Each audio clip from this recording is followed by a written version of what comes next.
Saudaraku, berhentilah bersikap keras kepala. Apakah kamu benar-benar ingin membunuh kami bertiga? Sebaiknya kau kabur bersama kami. Yao Mei menatap kakaknya dengan air mata berlinang dan membujuknya. Berhenti bicara, akhirnya aku mendapat kesempatan ini, bagaimana aku bisa menyerah? Kami, kakak dan adik, selalu menjadi sasaran intimidasi. Kali ini saya bisa bergabung dengan keluarga Qiu.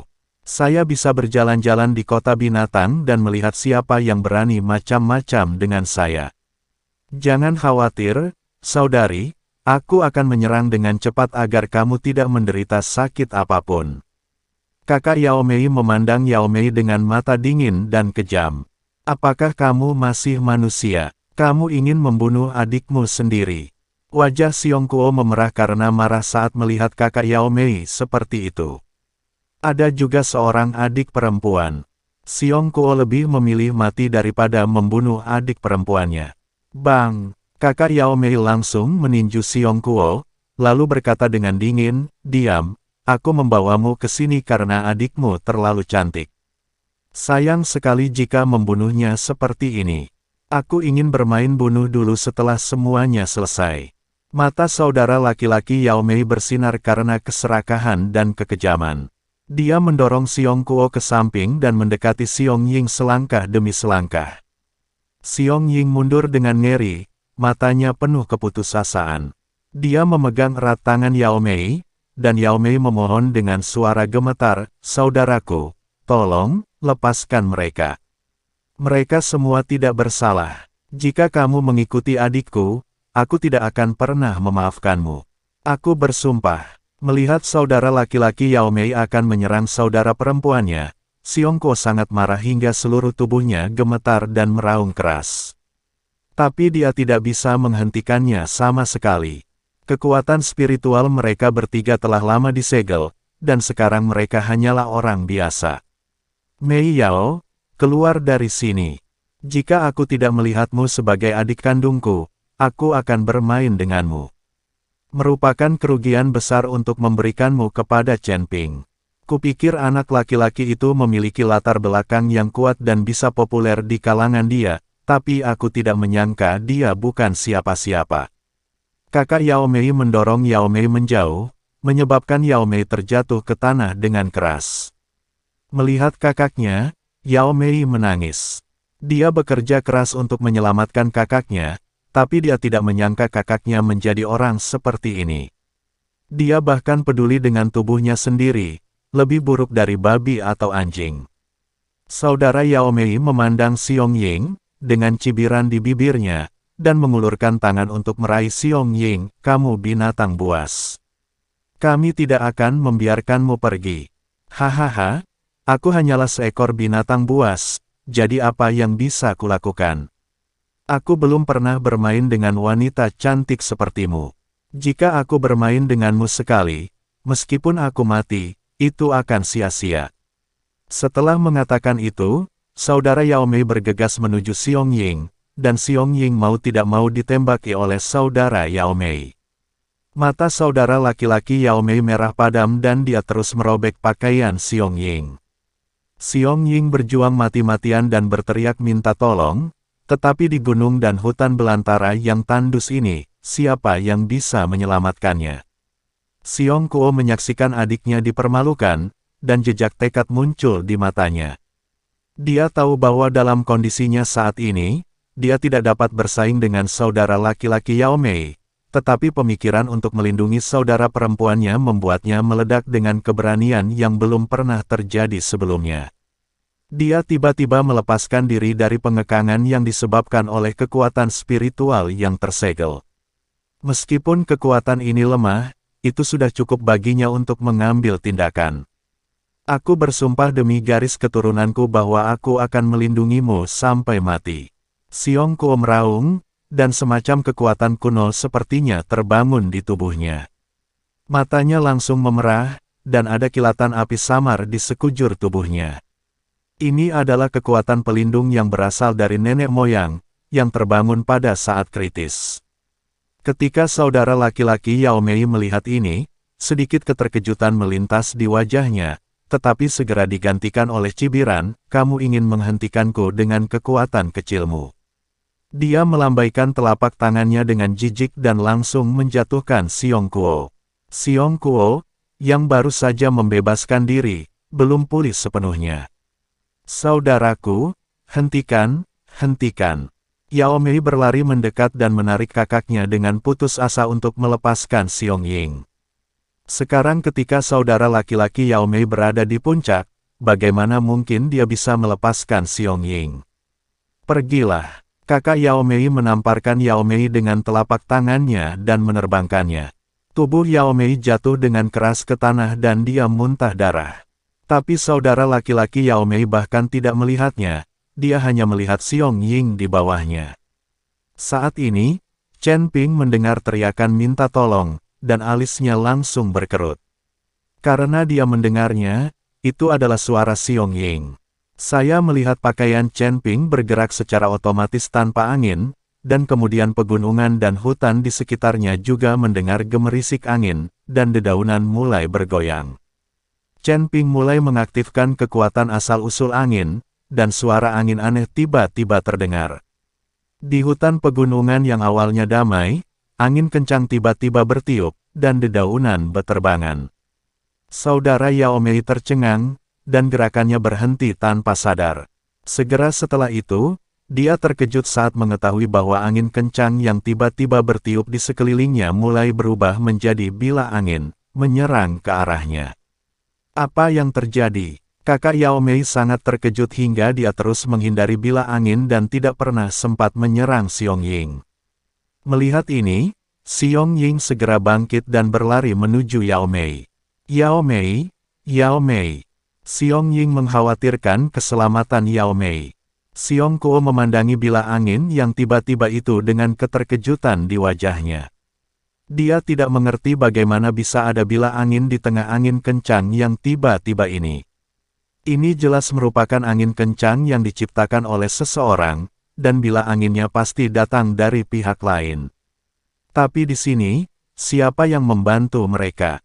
Tepat ketika Xiong Kuo tidak bisa menebak siapa yang membantu, sesosok tubuh perlahan muncul.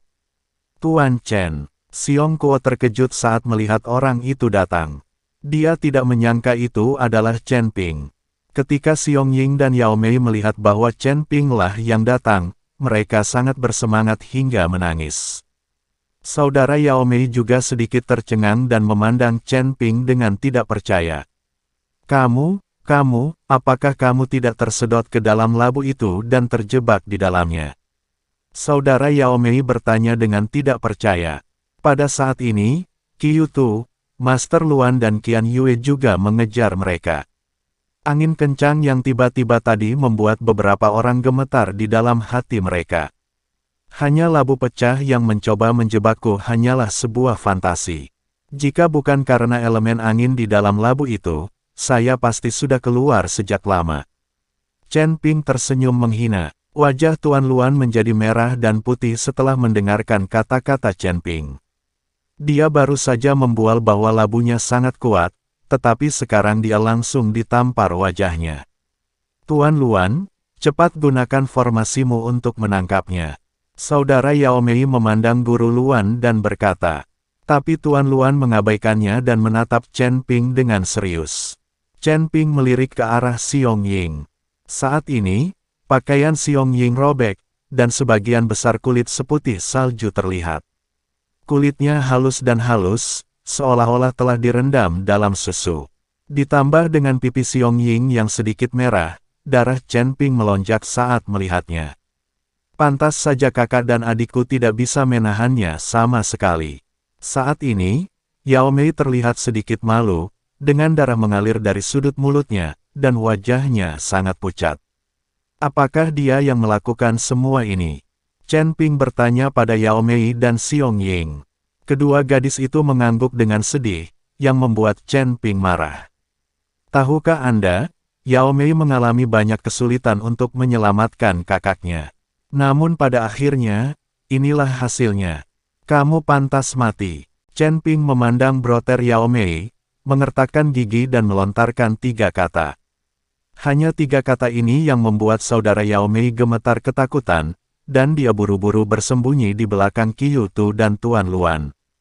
Chen Ping berjalan menuju saudara laki-laki So Mei selangkah demi selangkah. Aura kengerian di tubuhnya membuat saudara laki-laki So Mei tidak bisa bernapas sama sekali. Lolos. Chen Ping berkata dengan dingin kepada Qiu Tu dan Tuan Luan.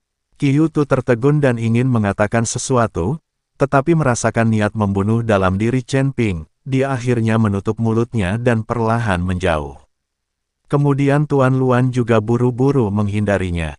Tidak mungkin mereka melawan Chen Ping sekarang demi Yao Mei dan saudaranya. Bisa dibilang di mata mereka, saudara laki-laki Yao Mei lebih buruk dari semut. Tuan Qiu, kakak Yao Mei tercengang dan dengan cepat ingin meminta bantuan, tapi Qiu Tu bahkan tidak melihatnya. Kakak laki-laki Yao Mei melihat bahwa Qiu Tu dan Tuan Luan telah meninggalkannya, dan rasa takut melonjak di dalam hatinya seperti air pasang. Dia mundur terus-menerus sampai tidak ada cara untuk mundur. Dia bersandar pada batu besar, wajahnya sepucat kertas, dan matanya penuh keputusasaan dan ketakutan.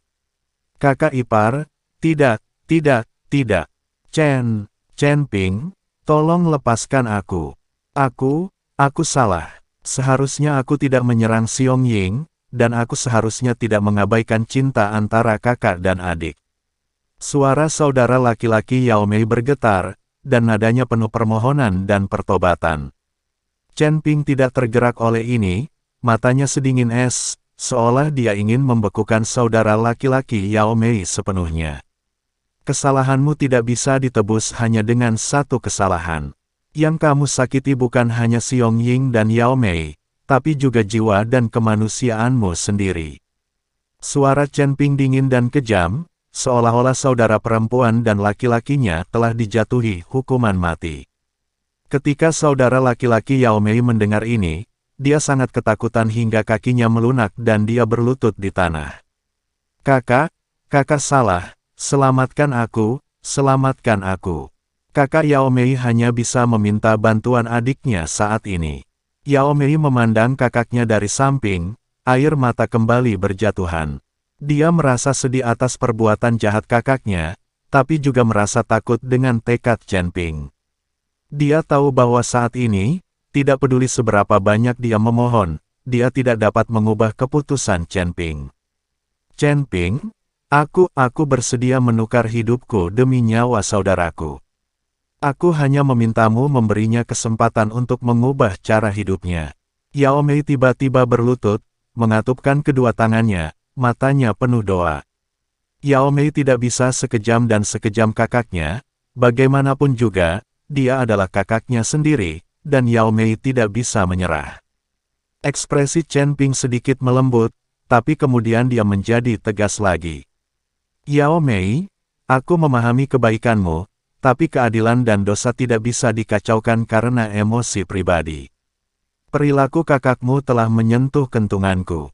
Setelah mengatakan itu, Chen Ping bergerak dan muncul di depan saudara laki-laki Yao Mei seperti hantu. Dia dengan lembut mengangkat satu tangannya, dan kilat menyambar di telapak tangannya. Tidak, jangan, Chen Ping, aku salah. Aku benar-benar salah. Saudara Yao Mei berteriak putus asa, tetapi semuanya tidak dapat diubah.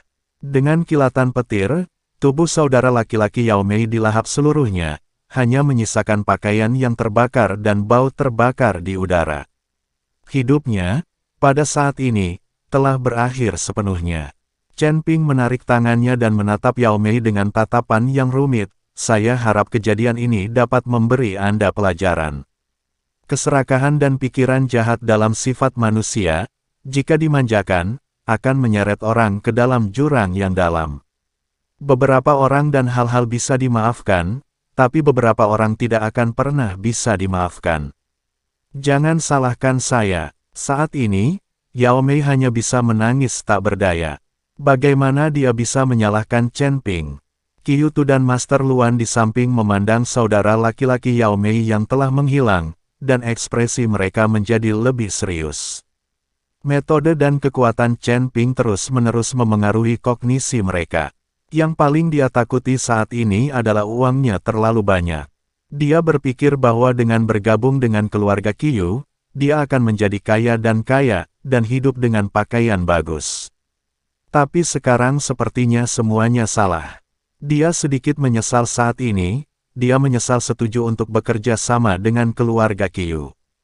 Dia mungkin juga menambang batu roh peri dengan Chen Ping. Tapi sekarang dia menyesalinya, sudah terlambat, dia tidak tahu apa yang akan terjadi padanya. Qian Yue mengarahkan pandangannya pada Qiu Tu dan Master Luan. Dia tahu bahwa Chen Ping pasti tidak akan melepaskannya, dan sekarang dia hanya bisa meminta bantuan kepada dua orang ini.